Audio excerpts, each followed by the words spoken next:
স্বামীর সেবা করে সেও নিষ্ঠা ভক্তি। দেবর ভাসুরকে খাওয়ায়, পা ধোয়ার জল দেয়, কিন্তু স্বামীর সঙ্গে অন্য সম্পর্ক। সেইরূপ নিজের ধর্মমতেও নিষ্ঠা হতে পারে, তা বলে অন্য ধর্মকে ঘৃণা করবে না, বরং তাদের সঙ্গে মিষ্ট ব্যবহার করবে। শ্রীরামকৃষ্ণ এইটাই ওনার বৈশিষ্ট্য। আর বর্তমান যুগে শ্রীরামকৃষ্ণের এই মত এবং পথই কেবল শান্তি আনতে পারে। যুদ্ধ করে, লড়াই করে, সবাইকে হত্যা করে একটা ধর্ম, একটা মত, একটা জাতির কখনো হতে পারে না, কোনো দিন হবে না। কারণ কি? কারণ প্রকৃতির মধ্যেই হচ্ছে বৈশিষ্ট্যতা, বিভিন্নতা।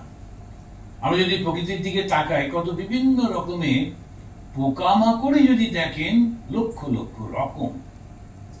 মাছের মধ্যে দেখেন কত রকম, মানুষের মধ্যে কত রকম। প্রকৃতি যদি চাইতো একটা রকম করে দিতে পারত, কিন্তু তা তো করেনি। ওই বিভিন্নতা আছে বলেই তো সুন্দর। আমরা যখন আকাশের রং বদলায়, এক একটা সময় এক এক রকম হয়, তাতেই আনন্দ হয়। রোজ ঘুম থেকে উঠে যদি এক রকমের আকাশের রং, সেই সূর্যটা উঠছে আর একই রং, তাহলে আমাদের কি ভালো লাগতো? যদি রোজ উঠে একই রকমের পোশাক পরা লোকদের দেখতাম, তাহলে কি ভালো লাগতো? কখনোই ভালো লাগতো না। সেই জন্য আর্মিতে যারা থাকেন, মিলিটারি ক্যাম্পের মধ্যে বেরিয়ে এসেই সঙ্গে সঙ্গে ওরা ইউনিফর্ম খুলে সিভিলিয়ান ড্রেস পরে খুব আনন্দ পায়। কেন? ওখানেতে একই রকমের পোশাক পরা সবাই, ওখানে দরকার আছে, সেই জন্য ওরা করে।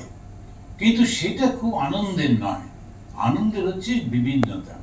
একজন খুব সুন্দর বলেছিলেন, আমাদের হাতের দিকে তাকিয়ে দেখো, 5টা আঙুল